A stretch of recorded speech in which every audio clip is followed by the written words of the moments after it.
La politique, Antonin, c'est évidemment la primaire, le troisième et dernier débat ce soir. Alors, on ne fait pas monter la sauce parce qu'il est chez nous, le débat, mais c'est vrai qu'il risque d'être décisif. Il y a un vrai enjeu, parce que plus on s'approche du jeu, plus on s'aperçoit que le jeu est ouvert. Tout peut encore changer. Oui, les sondeurs sont-ils devenus fous? C'est vrai que certains voient quasiment François Fillon au second tour. Si l'on se concentre sur les sympathisants Les Républicains, Nicolas Sarkozy est en tête. Si on élargit le corps électoral, c'est Alain Juppé, irrattrapable, bien sûr.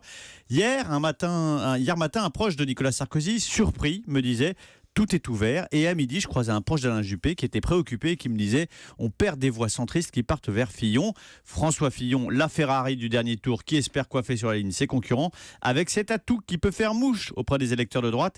Et s'il était le candidat de la synthèse, puisque dans un second tour, il est donné vainqueur à tous les coups, face à Nicolas Sarkozy comme face à Alain Juppé. Mais qu'est-ce qui a changé en 10 jours, Antonin, pour que les rapports de force semblent tout à coup bouleversés, tellement incertains? Alors d'abord, il y a une très grande mobilité de l'électorat de droite entre ces trois principaux candidats, qui s'explique simplement. Les trois, Juppé, Sarkozy, Fillon, sont perçus comme gagnants de la prochaine présidentielle.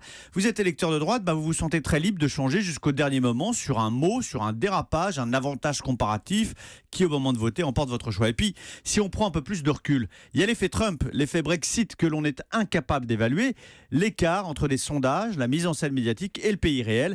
Quel message les électeurs veulent exprimer par leur bulletin? Besoin d'autorité, choix de se rassembler, celui de renouveler, celui de bouleverser un choix qui paraît écrit par avance. En politique, rien ne se passe jamais comme il était prévu. Vous savez qui a fait sienne cette maxime? Non. C'est François Hollande qui regardera ce troisième débat avec autant d'attention qu'il a regardé les deux premiers.